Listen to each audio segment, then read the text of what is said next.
Welcome, welcome. Hope everybody's having a nice evening. As you all trickle in, feel free to say hello in the chat. Hopefully that's working now. And yeah, feel free to say hello, introduce, what campus you're from, what organization you're with, and we'll get started in just a minute. We're really excited for this panel. Feel free to say why mental health matters to you, what things are on your mind, and we'll get started in a moment.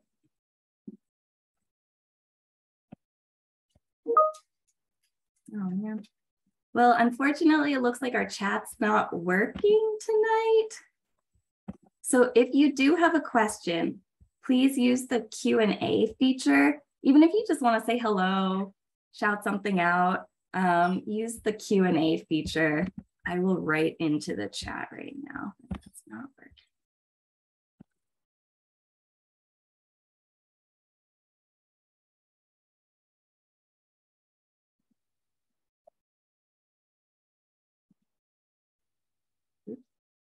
All right.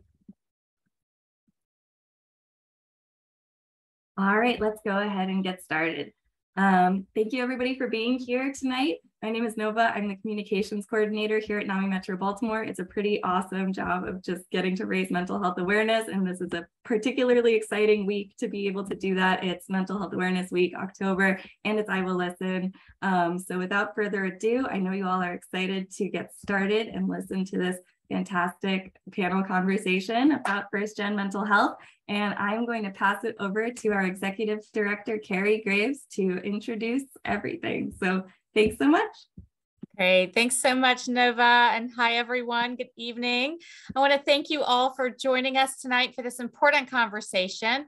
Before we get started, I'd like to share a little bit more about who we are in hopes that you will turn to our resources when needed. NAMI is the National Alliance on Mental Illness. We are the nation's largest grassroots mental health organization made up of hundreds of local affiliates around the country. And NAMI Metro Baltimore is the affiliate serving Baltimore City and Baltimore County.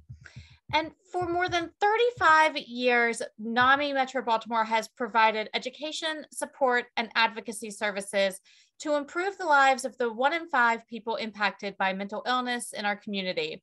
We have free services for peers, for their family members, and for their communities. And 7 years ago, we brought I Will Listen for colleges to Baltimore. This 1 week awareness campaign, now on 17 campuses across Baltimore City and County, spreads the important message that listening can be one of the most powerful ways to support someone facing mental health challenges. I Will Listen encourages open and honest conversations, which is exactly what you will hear this evening, an honest conversation about the added mental health challenges that come with being a first-generation college student. Our intent is to build a stigma-free culture on college campuses and beyond. It is intentional that we placed a focus on this distinctive group of students this year. Unfortunately, most early signs of mental illnesses are easily overlooked. Lack of interest in activities that the individual typically enjoys, changes in eating habits or sleeping patterns, easily being distracted or confused, these are all common symptoms. And these symptoms can easily be attributed to just the busy life of a college student. And for a first-generation college student, the added expectations that come with that experience mean there are added stressors, putting them at a greater risk for mental health concerns and issues. And so, with that, I think it's important for all of us to slow down and really ask these students, whether they are your family members, whether they are your peers or students that you might be teaching, how are you doing? And carefully listen to that response. So with that, I'm pleased to kick off the discussion this evening by introducing our moderator, Lynn Stefanowicz. Lynn is the Chief of Access at Sheppard Pratt. In this role, she is responsible for admissions, psychiatric urgent care, utilization management, and day hospitals. Lynn joined Sheppard Pratt in April of 2020, relocating from New Jersey. And this conversation tonight is near and dear to Lynn, as she is a first-generation college student who received her bachelor's degree in psychology from Cornell University and her master's in social work from the University of Chicago. We are also very pleased, and I am very lucky to have Lynn's service on the NAMI Metro Baltimore Board of Directors. So with that, I will kick it over to you, Lynn, to start our conversation. Thank you. Thank you, Carrie, and welcome everybody. So Carrie kind of introduced me, so I'd like to say I'm a freshman in that I've completed my freshman year at NAMI as a board member, but my freshman year was a long time ago. I'm probably the senior member here. But as Carrie said, I was a first generation college student. So my parents, my father was a blue collar kind of guy in New Jersey. Mom was the pink collar. And I was very excited and had a great opportunity to go off to college. I was preceded by 3 siblings, all who went to college locally in New Jersey, all living at home. And I was fortunate enough having an older sister who took me under her wing. She was 13 years older, and she was actually the person who took me off to see colleges. So it was just a phenomenal opportunity. And when this came up that we were going to do this panel and we got the email out to all of the board members, I must have responded in 30 seconds because it just was so important to me. I think education and how many doors it opens for people and how life-changing it can be. And now in my stage of my career, I'm all about mentoring new people who are in the mental health field. And going off to college, I ended up being a psychology major. I didn't go off with the idea that I was going to go in that direction, but kind of fell into it. And one of my first experiences, which I think really ties into tonight, is I was a peer counselor for an organization that was called EARS, of all things, really all about listening, empathy assisted and referral service. So it sticks with me today. So I'm glad to be here tonight and be part of this conversation. So to really get us started, I'm thinking we'll do a little bit of an icebreaker round robin, and I'm going to turn to the panel members and ask you if you could introduce yourself. Tell us, what college are you at, or where did you go, and what was your study, and why is tonight important to you? So I'm seeing in my upper corner my fellow board member, Lakeisha.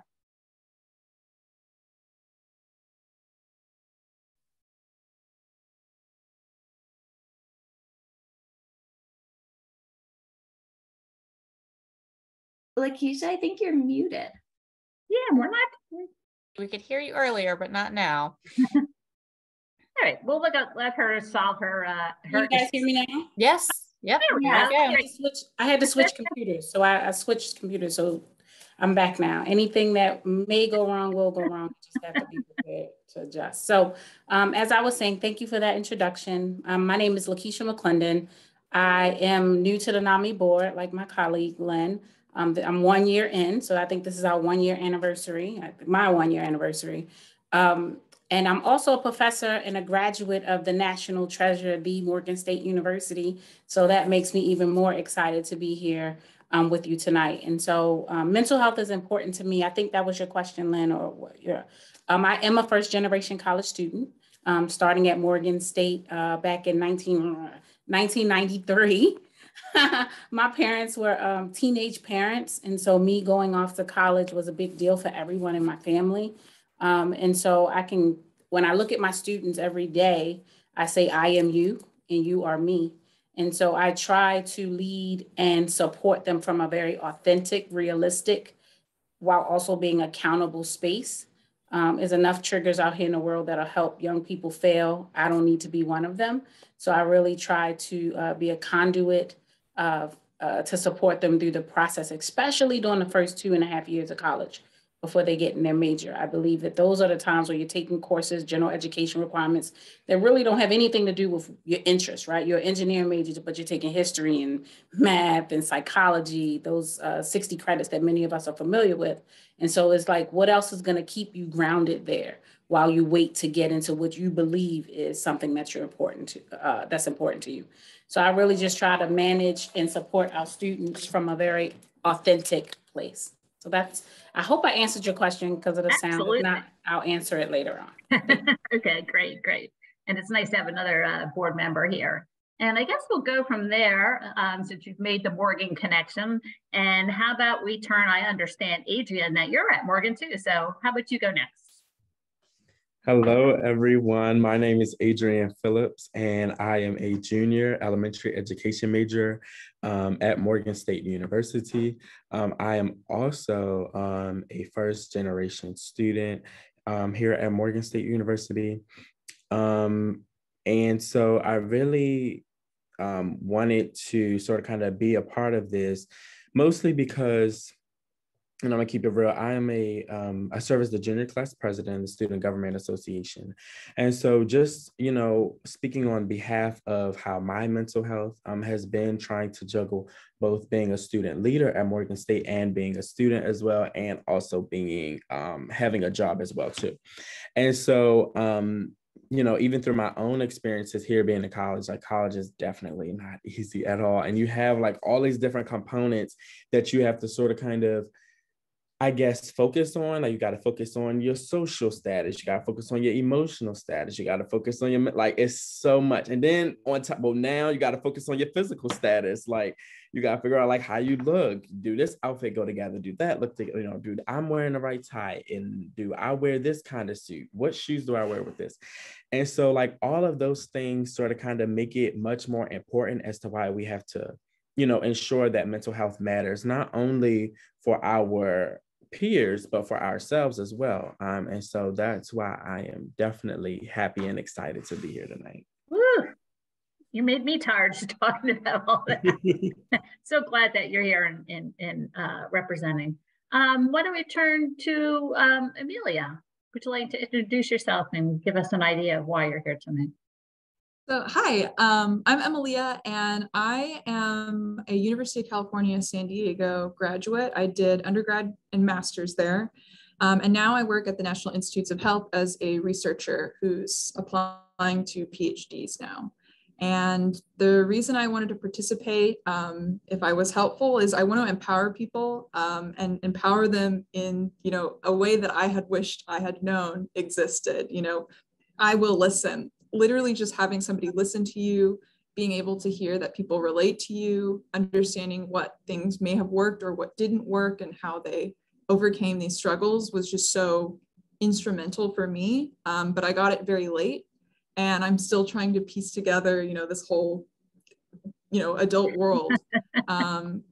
So I'm just really glad that maybe I could be maybe a voice or just somebody to help out that I wish I had. Super. Thanks for having me. Great. And you're so right. I will listen. It just sounds so simple, but boy, it's all the difference in the world. So glad that you're here tonight and participating. Salma, how about you introduce yourself? Hi, everyone. My name is Salma Pont Fernandez. I went to Rutgers University. I was also a first-generation college student. I majored in psychology and cognitive neuroscience. I'm also excited to be a part of this because I wish that Rutgers had something similar to this, because like Amelia perfectly said, I got the help I needed very late in my life, and that I wish that stuff like this existed at Rutgers, and just hearing somebody having went through similar struggles that I did and been okay would have been very empowering for me. And so I hope that if any part of my story resonates with someone, it empowers them that everything will be fine and be okay and they can get through it. Just having someone to listen. So we're fellow Jersey girls, so that's great. Great to make that connection as well. So we're happy there. So really shocking kind of little fact, or to me it was sort of surprising, that Nova shared with me as we were prepping for this. And she said that, and she shared that in 2015, 2016, that first generation student, and again, those are people who are, whose parents did not have that opportunity or couldn't choose that opportunity to go to college or to university, that in that year, I'm just going to read this, it was almost 50% of college students. I'm shocked by that and really excited by that people were taking that opportunity. Now, we all have different kinds of distance from being a student, or some of us are still there. But when you think about that idea of being a first generation student, and I was a psychology major, and back then they taught us about Freud and free association. So when you hear the word first generation college student, you think of your experience, what are those couple of words that pop into your mind that sort of come back at you? And for me, I think it was part of like combination of excitement and fear, kind of mixed together, and opportunity. I don't know if that's a feeling, but definitely that was part of it. New horizons, and a little overwhelming, and kind of all mushed together. I'm wondering about the rest of you. Who might want to give a reflection about what your thoughts are when you think of that first generation college? We have a volunteer. I'll go. I always tell my students to go first and get it over with. Thank you. But what I will share is that you don't know what you don't know. And so I think it's also a different experience for students who go away to school or students that go to school in their hometown. And so I felt somewhat safe because I was in my hometown, right? So I could easily go home and get a meal. But then when I was at school, it was just this whole new world of just people and navigation of processes. So I would definitely use the word overwhelmed. And then as a professor, when I'm talking to my students who just don't know what to do or maybe frustrated with processes and all the steps that need to be taken, I would definitely use overwhelmed. I think excitement to kind of start fresh. You know, you get caught up in the social norms of high school and who people think you are, 9th through 12th grade. And now you're in this new environment where you can kind of recreate yourself if you choose to, right? Some kids, you know, may pull on some of the past experiences, but I could be whoever I wanted to be, whether that was a leader, you know what I mean? Or, you know, in high school, I didn't get involved. In college, I wanted to join everything. So I think that opportunity, to your point, just the excitement of being able to do new things. And then the last thing I think would be scared, right? Scared to not finish, scared to think you know what you want because people expect you. How many kids do we ask, what do they want to be when they grow up at like 4? When we're adults and we still don't know what we want to be when we grow up. And so I think that whole piece of really not wanting to waste my time, and I don't know what word that is to describe that, but that part was, I probably added to the overwhelming feeling, right? Do I want to do what I'm good at? Do I want to do what people think I'm good at, or what I really like? So that's how I would describe it. That's great. So a combination of sort of like new doors opening, great opportunity. You don't have to be who you were in high school. Kind of scary though, because it's all new. And the only other thing I'll add is for first generation kids. Yeah. I'm sorry for cutting you off, but for first generation kids, many of them still have to work. So then that desire to balance, to Adrian's point of wanting to look nice and have the flexibility to be social, but you have to go to work to be able to provide for yourself, right? So just dealing with that dynamic too, I think that creates a feeling. I don't know what that feeling is, but I think that's something that creates a feeling. Cool, great. How about some of my other panel members here? When you think of that, Adrian, you want to pop in? Yeah. When I sort of kind of think of it, I think, and I'm going to use my manners, Professor McClendon, is that how I pronounce that? I definitely agree with the overwhelming feeling, because it's sort of kind of like all these different things running in your mind. Now, I am from Baltimore, really live right down the street. And so, of course, my freshman year, it was virtual because that was during COVID time. But then when I got on campus for sophomore year, and I've been class president since freshman year. So I was on virtual, I was on Zoom doing meetings and stuff. And I'm clueless about the student leadership culture at Morgan State. And so when I come my sophomore year, you know, I'm trying to figure out what are the traditions and what are the things that, you know, happened at Morgan pre-COVID that I might need to catch on to. How do I fit myself into this family that I have to get accustomed to the things that are going on? Because there's some things like, you know, when you get into a space and they say, oh, you know, those freshmen, they different. You know, because I was still considered a freshman, technically. I was still considered a freshman, maybe not academically, but socially, I was considered as a freshman because I haven't been on campus. But, you know, it was that thing like, you know, y'all call it this and we call it that. Like, and I'm even finding myself doing it now with the incoming freshmen. I'm like, oh my goodness, y'all changing stuff. Y'all calling stuff different things. But I think it's all a part of people trying to get accustomed and trying to familiarize themselves with the culture here at Morgan State. And so sometimes it's definitely an overwhelming feeling, when you're a first generational student and, you're coming to a school where there's some people, parents who might be Greek and they might have masters and they might have doctorates, they might have PhDs. Like, you're not just coming up against other first generational students. Yeah. You're coming up against people who have, lawyers and judges and stuff like that in their families. Like, they're top notch. So, it becomes an overwhelming feeling when you're trying to basically find your way in and fit yourself in. Yeah. So trying to fit in. And as you said, that unique experience that you're having, everybody's experience is unique, but the unique experience you've had of sort of having two beginnings, a COVID online, do the Zoom thing beginning, and then let's get in person. How do we figure this new culture out beginning? Really good reflection. Thanks for that. How about go ahead. I have one word that when I first think about my college experience, the first word that comes to mind for me is lonely. I think I went to like a very big state school, and Rutgers is like immensely huge. There's so many campuses. And in the beginning, I kind of just didn't know what to do, where to go. And I thought, just how I did in high school, I tried to find little groups to like get accustomed to, make friends. And I ended up joining a sorority my first year of college. And being first generation in a big state school, in a sorority, there was no one like me. There was, even in my classes, it seemed like everyone had it figured out. And anyone that I spoke to and made friends with, like their parents went to college.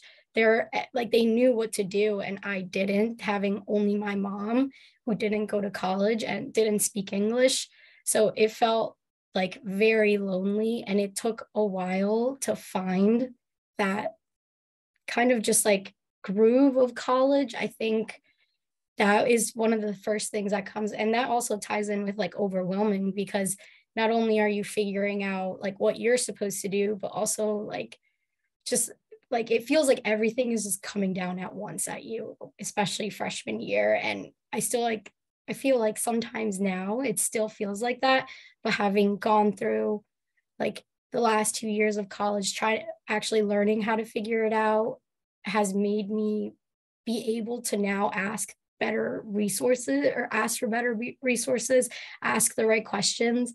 And in the beginning, the same thing that Lakeisha said, you don't know what you don't know. And when you're a first generation, you know less than what you don't know. Yeah, very, very interesting. And I think you make a great point when you talk about Rutgers being really big, but that thing, like, how do you feel lonely when you're surrounded by people? But it's a very common feeling. So thank you for bringing that up. Definitely, I think, and as a first generation, maybe there aren't people that you're immediately connecting with who have sort of a similar experience, which can be good or bad. But definitely that feeling of being lonely while being surrounded by a bunch of people. So great reflection. Amelia. So one word I thought about was turbulent. It makes me think, you're in a washing machine, or, you're in a plane, it goes up and down. And there would be so many times where I was like, okay, I've got this, I'm in the reins, right? Just kidding, I fell off the wagon, so it was going back and forth. And during this time, all of these difficulties that I had, I do think ultimately it made me better. You learn from that, but it was certainly turbulent while I was going through it. But definitely eye-opening too, as everyone has said, the learning, the vast potential, you don't know what you don't know, and you don't even know where you could go. Like, I don't think I had, I was ambitious, but the expectations I had for myself were still very much rooted in, what I think somebody of, my birth could achieve. I just don't want to be broke. I just want to get off food stamps. I just want to have job security, but it can be more than that. It can be fulfilling. I can find purpose, and it's not necessarily tied to finances. So I think college gave me that as well. That's great. And it's interesting. I think something you said just can also resonate if you can look down the lane a little bit, that you start with like kind of not knowing where, it's kind of fearful, how to learn to ask for help, find resources. And then maybe something that comes out of that is you see a new pathway. Maybe you get a little bit of confidence out of it, perhaps looking back. I always remember a comment my mother made to me years after, and she called me brave. And I thought, brave? It's never a word I would associate with myself by a long shot. But looking back, when you think about a first generation student, you're choosing to go off to a new place. You take on, school, work, family obligations. So, give you all a pat on the back, because you were probably all brave too, whether you realize it or not. So great. Thanks for all that reflection. So maybe we could dive in with a few of us, because we have our individual stories. And so my fellow board member, so you went to Morgan in the 90s, the late 90s, I would point out, and 2 degrees, huh? And now you're teaching. I understand that you oversee, I'm going to read it because I want to get it right, the Director of the Office of Equal Opportunity and Diversity Management at the FDA. Phenomenal. Maybe you could tell us a little bit, for you, what was it like navigating back in the 90s, and talk about supports. And now you're a faculty member. How do you connect to supports? Maybe take us a little bit of that journey. Sure. So I will be honest with you. My personality style, I believe what makes you successful at the HBCU space is I would go see the people when I didn't need them. So you don't wait till the beginning of the school year to go to financial aid. You go see them during the off season to get all your stuff together. So I learned that very early. Like, I didn't want to wait in these lines. And so the beautiful thing about being in an HBCU environment is extremely nurturing and supportive. Even if we might have, Adrian, some administrative chaos from every now and then, generally the folks there really care about the students, right? They're there for a reason. And so what helped me was through my navigation as an 18-year-old going to college was I had relationships in each one of those offices. And so I always encourage my students, what I say transitioning now is relationship management. So often adults typically want to help young people. A lot of times young people just don't go to the adults and ask for help. And so the beauty of this program, and I will listen, number one, it reinforces to adults to listen. And then it reinforces to the young people to talk, right? So if someone's listening, they're not talking, which means they're expecting you to talk. And so I love this campaign. Kudos to Carrie and whoever came up with it. And so I think that was the piece that I learned on my journey. And I use those skills even as a leader right now. People don't care how much you know until they know how much you care. And so really just leading with empathy, leading with heart, and being present for my students. All of my classes, I come in 30 minutes early, or if my class starts, the first 15 minutes is just ask Professor McClendon, so we start late. Some of my students are here tonight. I just sent them an email a little while ago and said, hey, you want extra credit? Come listen, come hang out with me. And so it's a few of them. And if you guys are here, take a picture of the screen and text it to me. They all have my cell phone number. So my students can text me whenever they want. And so those are just some of the things that, to your point, on my journey, how I show up now is every one of my students have my cell phone number. So it's never an excuse not to reach out to me if you need me for anything. And so the first night of class, I tell everybody pick up their phone. And I tell them, say, hi, Professor McClendon, this is your favorite student. And they insert their name. I have your phone number and I can call you for anything. Signed, your favorite student. And so I make sure that they say that, and then they text it to me. And then I have everybody's number one. So then they can't say they didn't text me. I can search by their name. It's also a trick. So then they tell me, I text you, I'm like, no, did. But anyway, that's my way of telling them that I'm here for them. Some of them stay in touch, some of them don't, but they can never say that I was not there for them. Now, I'd like to be your student. Oh, thank you for that.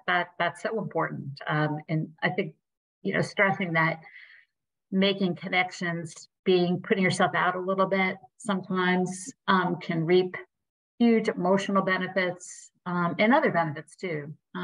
That's great. So thank you so much. Salma, you sort of talked about this a little bit, or kind of began about this. I understand, so I was given a little bio. I understand you came to the United States when you were 5, and now you're doing research in behavioral health. So tell us, you gave us a little idea about that journey. Can you fill in a little bit and maybe tell us from your perspective? Hopefully there's some other folks on here, some students, similar type of experience. What would you like to offer and share? Yeah, so I was born in San Lorenzo, Paraguay, and I had moved to the United States when I was 5 years old with just my mom. And the beginning years of my life were very scary. I think I blocked most of them out because I didn't really know English. And in New Jersey, where I went to high school, it was predominantly white, middle-class town.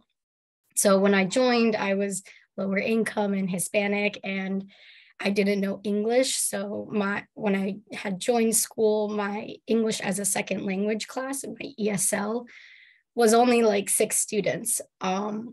So I just remember wanting to fit in really badly and like needing to get out of ESL. So I started to make some friends like outside of ESL class. I watched a lot of like TVs, just trying to learn English as fast as I can. And I was actually able to get out in 4 years when at my school, it was a 5-year program.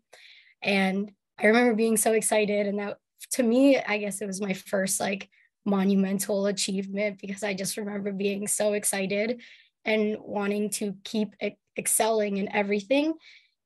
And I think that there's 2 sides to that. So one, it made me very ambitious, like it made me very confident and it made me want to succeed. But on the other side, it made me very critical of myself. It put on this immense pressure that kept building and building and building until I went to college and ultimately just popped in my face. And it was everything. It felt like everything was crashing down at once in college. So once I was a little bit back, once I was in high school and now applying to college, I didn't know anything again. I went to the guidance counselor's office every single day asking a million questions what to do, because I didn't have my mom and I didn't have really anybody who was first generation like me doing the same thing. So I remember that was very tough. But once I was able to get through it, I got into Rutgers, and I kind of at that point was like, okay, I'm a bio major. I'm going to go to medical school. And this, like, that's my life plan, because I just wanted to succeed. I was always really good at school. And my freshman year and my sophomore year, I kind of dealt with my first of everything, like my first failure. I failed classes. I've lost a friend of mine through death the first year. And that is where I felt my mental health like deteriorating very quickly. And I didn't know where to seek help. I didn't know who to seek help from. I wish that I had a professor like Lakeisha, because none of my professors, it felt like no one cared. And when I went to the advisors, when I went to like what you would call like the college guidance counselors, they didn't care. It was more so to get you to graduate, and that's their only point. So, and also coming from a Hispanic household, it's hard to talk about mental health. If I had ever told my mom that I was depressed back in like my first earlier years of college, she would just say, ponte las pilas, like put on your batteries and get through it. Like just get cleaning, it'll be fine. There was no one there to listen to me, no one there to guide me or anything. So a lot of it took me ultimately like breaking down and telling her that I actually needed help and that I couldn't just keep going through life putting on batteries, because I'm running out of batteries at this point. And that is where the first time I seeked help. I seeked a therapist to actually help me get through a lot of the problems that I was going through. And that ultimately ended up like saving my life, because my last 2 years, I was able to turn things around. I wasn't on academic probation anymore. I got on Dean's list, and my last year of college was kind of what shaped me now. for my first 3 years of college, it felt like I didn't have a voice. It felt like when I came to professors, they didn't care about what I had to say. And my last year, I ended up finding a mentor, and he and everyone else in his team made me feel important and gave me the confidence. And I remember, because I really liked neuroscience, I like studying. I took a class called substance abuse, like just drug addiction, everything to do about it. And I wanted to keep learning. And they were what gave me the confidence to apply to the program that I'm in now. Great. I'm now doing biomedical research at the National Institute on Drug Abuse as a post-baccalaureate fellow. And my mentor, Dr. David Epstein, has been monumental also, as well, as always told me like, or has always made me feel like my voice was important. But that's kind of like what I went through. And your voice is so important. Your voice is so important tonight, because I think, you know, listening to your story, your journey, I should say, so many things we could take away from that.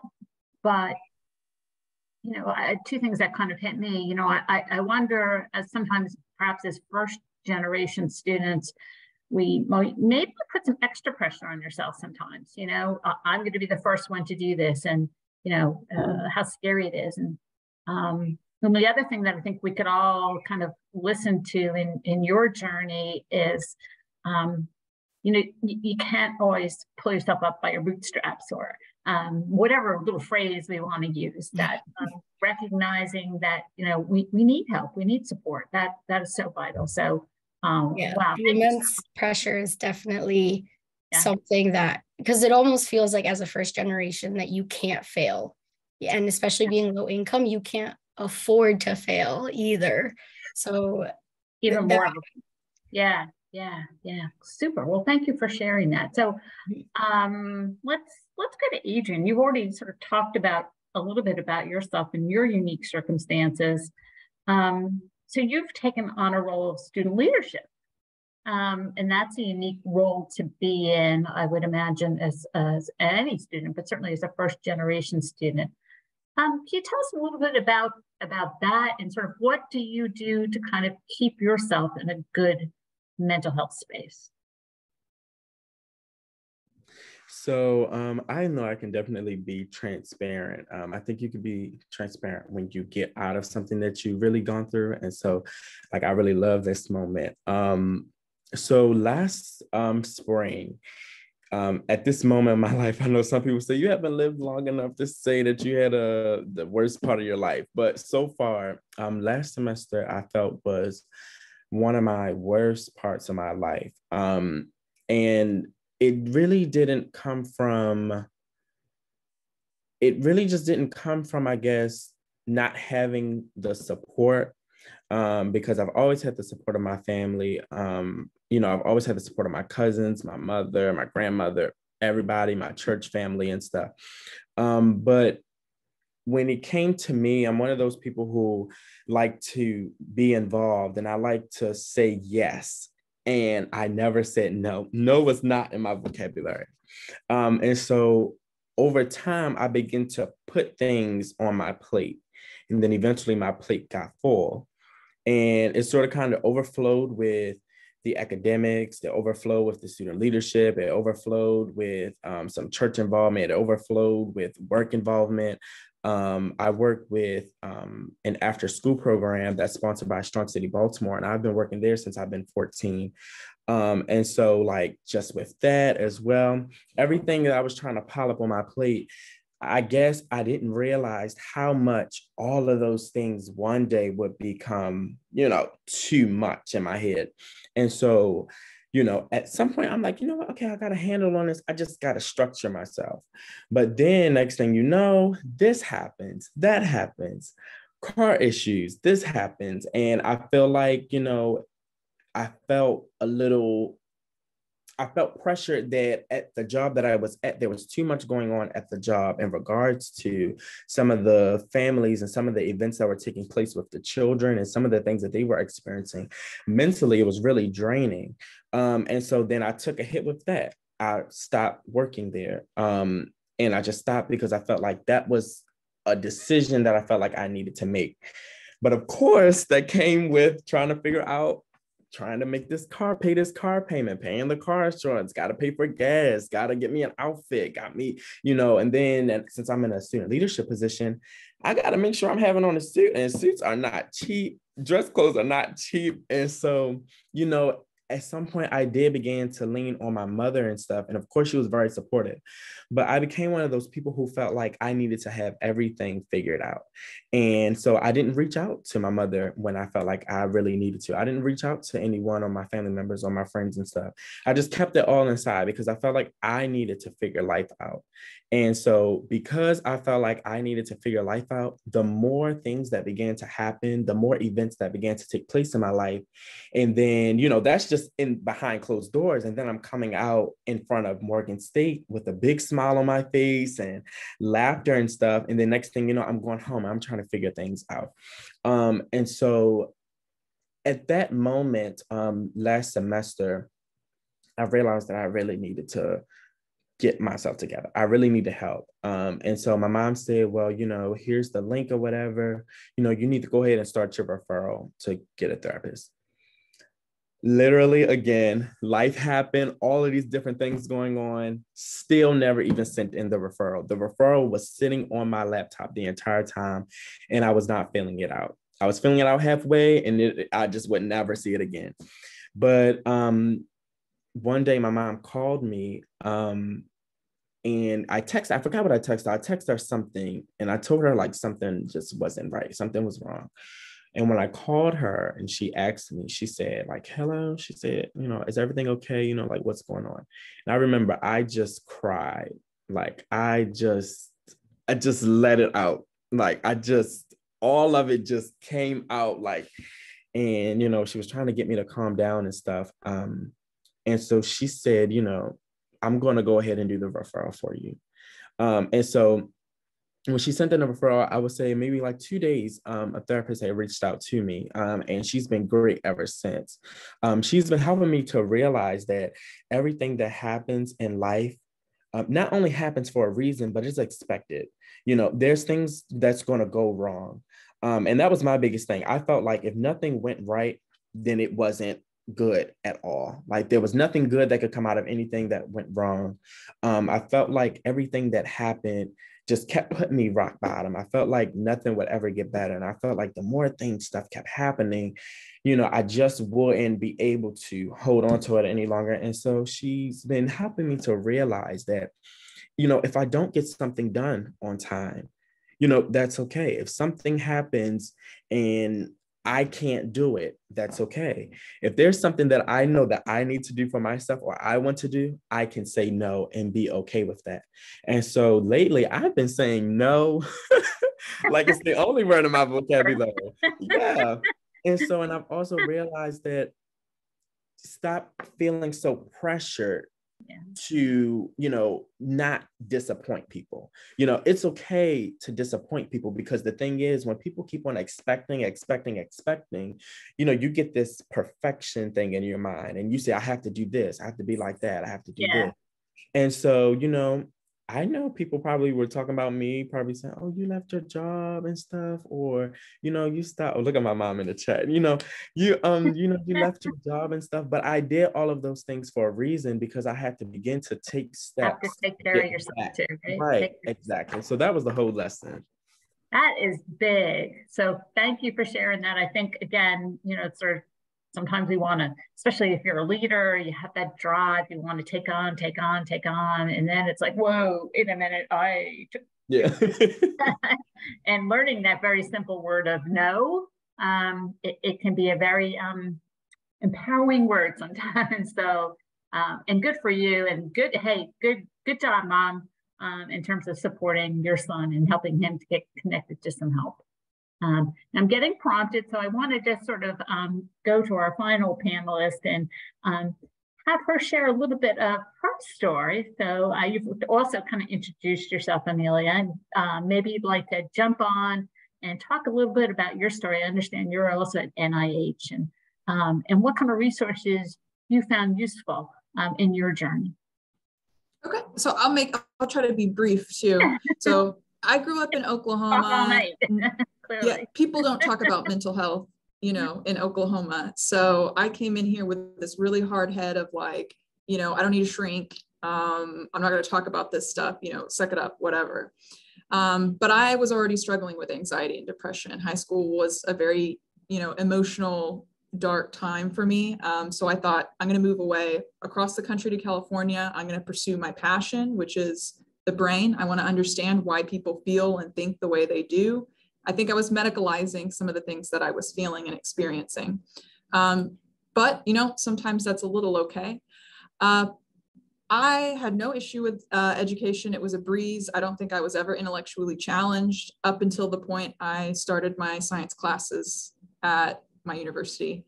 And I was doing really well until it came to a test, and I was shocked. My esteem went completely down the drain. I couldn't view myself as a capable individual. I thought I had weaseled into the school, that I didn't belong there, that people were going to know that I wasn't supposed to be there. You know, all of the kind of stuff that go along with getting Fs. How was I going to pursue my dreams? I was interested in maybe being in medical school. You know, I wanted to make money. I wanted to support my mom. You know, I didn't want to worry. But here I was, just not making the grade, not making the cut, not knowing what to do, not realizing what shouldn't be so hard to get out of bed in the morning. So basically things didn't work. And I got put on academic probation so long that I had to talk to a counselor. And it's just like Salma mentioned, I went to a huge university. They didn't give a crap. They said, you're not making us money. You're making us look bad. Why don't you pick something easy and just get over with it? You know, just be done. And to switch majors, like, I'm sorry, I'm not here for a job, really. I'm here for self-fulfillment. You know, that's what my mom has sacrificed her whole life for me to be able to do, is to be educated, but do what I love, you know? And so I was upset, actually. Spite had fueled me. I talked to my friends finally, fuming, you know, this is hard. I don't understand. Should I just do this? Should I just kind of give up? Is that maybe what's right? And holy crap, they related so hard. They said, you know, it's the same way. You know, we've been going through this. My older peers were like, this is what I do, you know, or even just them laughing and being able to joke about it made it just like a whole weight was lifted. So I found out through one of my friends that they have tutoring. I couldn't afford that. Well, yes, if you had a certain FAFSA or you had a certain need, they would actually pay for it for you. So the school paid for me to have tutoring with grad students and older students for all of my science classes. So I was doing that constantly, and it was like several hours of just like working problems. And that was really important because I didn't know how to study. I never had to before. And these classes were really hard, but I was still failing tests. So now I was confused because I thought I was really trying. I thought I was finally investing the way you were supposed to, but still on the exams themselves, I wasn't doing well. And I had a professor, thankfully, he kind of set me aside the first time I felt that I had gotten individualized attention. And he said, like, hey, I don't understand. In class, you are always raising your hand. You always have the answers. I'm actually like really impressed by you, but you're like failing the class here because it's all based on your exams. And I was entertaining suicide a lot because it was kind of an escape. You know, I don't get to do what I love. People are seeing a potential in me that I just don't understand why I'm not meeting it.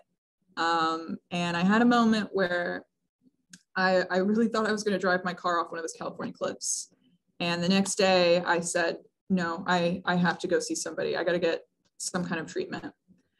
And it wasn't so bad, actually. I got treatment, and immediately, you know, things just started working out. The gears started moving. I was able to find a psychologist so I could talk. I had a lot of trauma growing up that I needed to work through, that I was just trying to move past somehow, as if that doesn't go along with you everywhere you go. I also, for me personally, needed medication. I have a lot of anxiety that now I find it actually isn't tied to anything in particular. It's just in general. So I found ways to cope. I found medication that I needed, and it wasn't an immediate difference in my grades, but about within a year, it changed. A lot changed for me. I started getting A's in classes that I didn't even have the fundamental knowledge down. So I'm proud of that.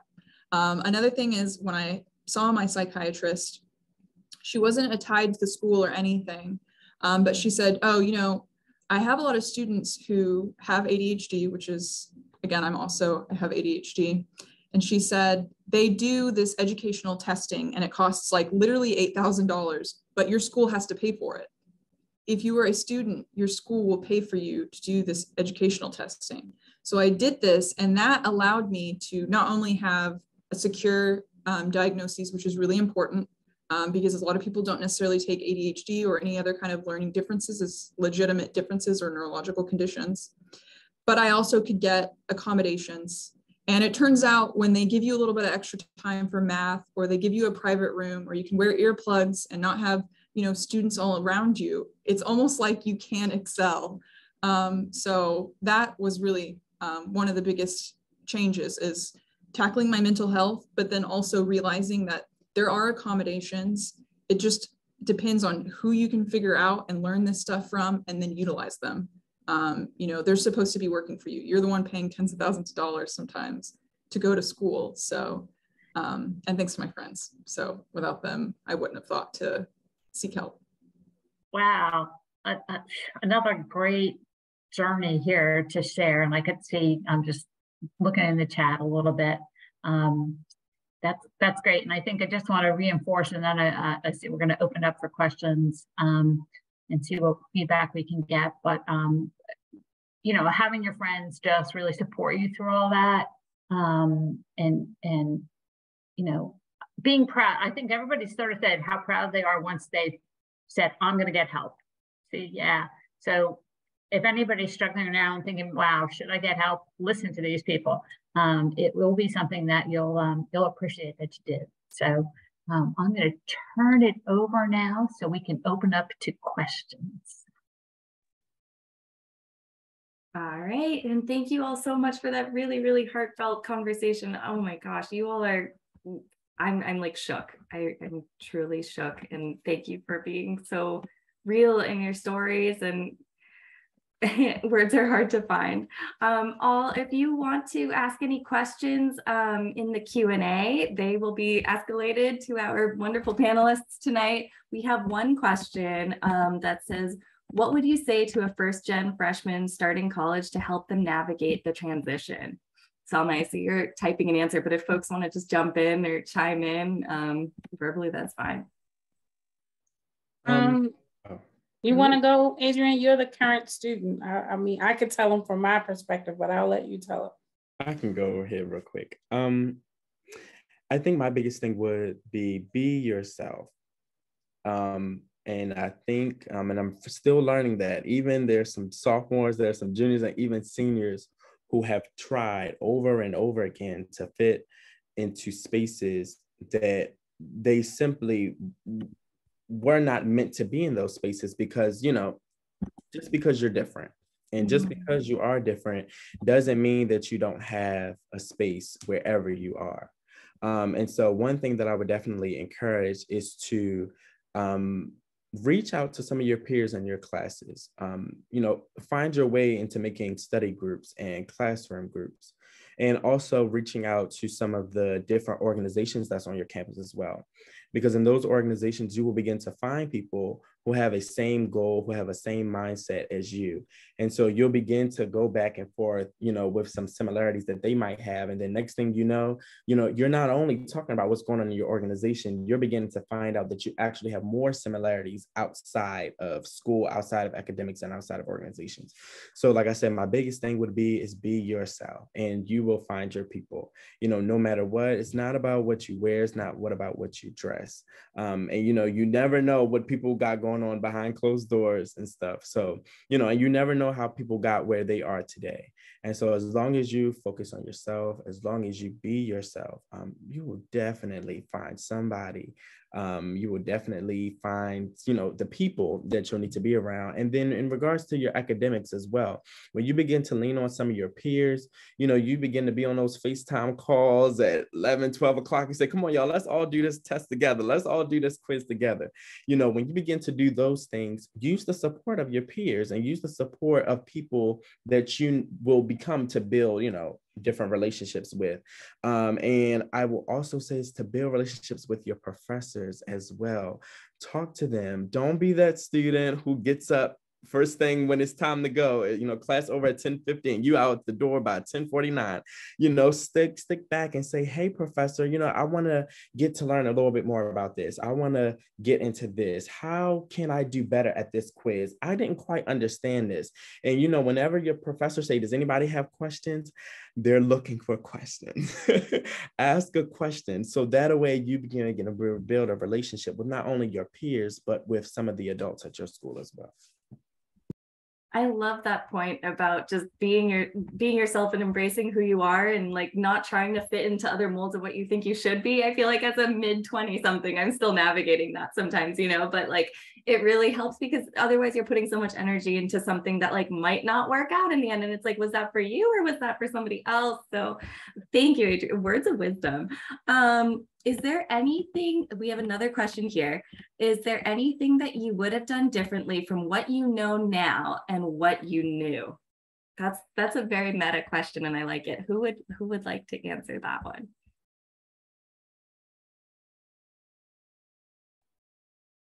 I'll go. I would, to Adrienne's point,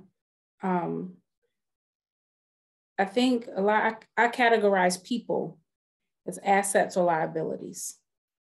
And so as you navigate on your journey of life, you're going to engage with people who you might leave more drained or more fulfilled and more empowered.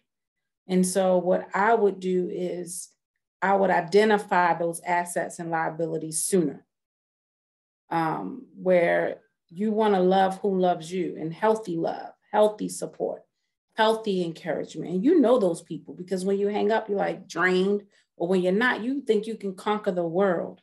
And I'll give you a quick story, short one, time me somebody.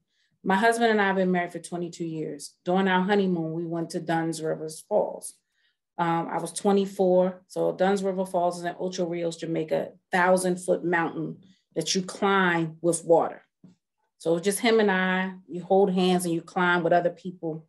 And so 2 weeks ago, 22 years later, we go to the same mountain. Now I'm almost 50 now. And my husband's in great shape. He just lost 150 pounds and we're with a wedding group. So it was about 50 of us. And so I promise you guys, I tell my kids, I do say curse words every now and then. If you ask my children, why do mommy curse? She say, because it feels good. Sometimes a good cursing will make you feel better. I'm sorry, Carrie, if I said it, but it's the truth. So all the way up this mountain, I'm cursing. And every time there was an exit, I was ready to leave. And I'm like, I'm not doing this. Uh-oh, my battery's getting low, so I got to talk fast. I'm not doing this. It's over. I quit. Don't ask me. At 50 years married, 30 years, this is it. But every time I was willing to stop, it was people saying, you can do this. Don't give up. Come on. We got you. And there was this Jamaican guy. His feet looked like cave feet, but he kept coming back to get me. Every time he kept coming back to get me, he said, ma'am, I won't leave you. I won't leave you. Then my daughter's like, Mom, don't give up. We can do this. We finished. And I'm still never doing it again. I still tried to quit at least 5 times. I tell that story to say, when you have people around you, friends, family, find them, or be that person for somebody else. Even when that little piece of your mind, whether it's anxiety or depression, in those moments when you're not depressed, say to yourself, I can do this. Whether that's go see my therapist, take my meds, I can do this. Find friends who tell you don't give up, keep going. And if they're not telling you that, drop them. They mean you no good. Those are the kind of people that you want in your circle. So that's what I would say. That's the advice I would give myself. That's the advice I would give my students. Just don't quit. And it doesn't matter how long it takes you. You know, we put this whole pressure on ourselves. We got to graduate in 4 years, 5 years. Who said you got to do that? Yep. just finish. You don't have to finish in 4 years, 5 years. If you take two classes a semester, you'll finish. May not be when you thought you would finish, but you'll finish. Yeah. Yeah. Right. And you may not have to take out the loans. Just take your time, work, and just the goal is to get done. Nobody said you had to do it right away. That's all I have, Noah. I appreciate all of that so much, Lakeisha. That's so true. Let's see. Somebody else asked, what are some things that you, and this will be the last question, what are some things you are currently working on to ground yourself in the current space that you're in? Any like meditation practices or anything that you do to just sort of feel one with yourself or present? We can do a little round robin. Go ahead, Amelia. I'm just excited to say, you know, they say sleep, exercise, it is the basis for mental health. It's just hard to achieve when you're struggling. But now that I'm not struggling as much, climbing. So that's my kind of exercise. Like it's based in something, it's an activity. So do something that gets your body moving. Your body will help take care of you. Like it's so important. So that grounds me. It's getting away and climbing.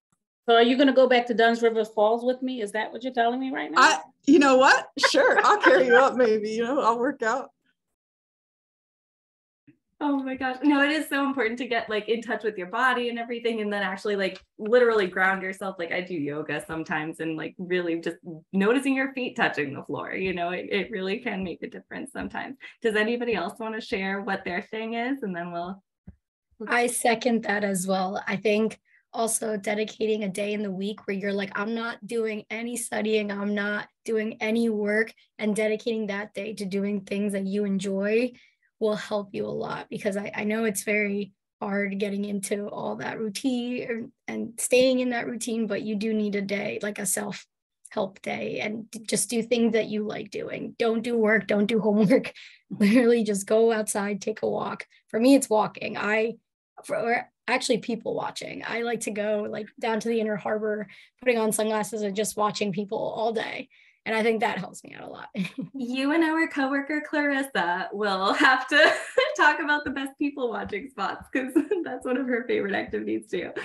All righty. Well, thank you all so much for this awesome conversation. I feel like I learned so much, and I'm seeing our chat like just blowing up. Everybody is so thrilled and really, really touched by your vulnerability. I think you've, shared a lot of what other folks are feeling tonight. So thank you for being that voice and just really speaking out. I have one final thing to share.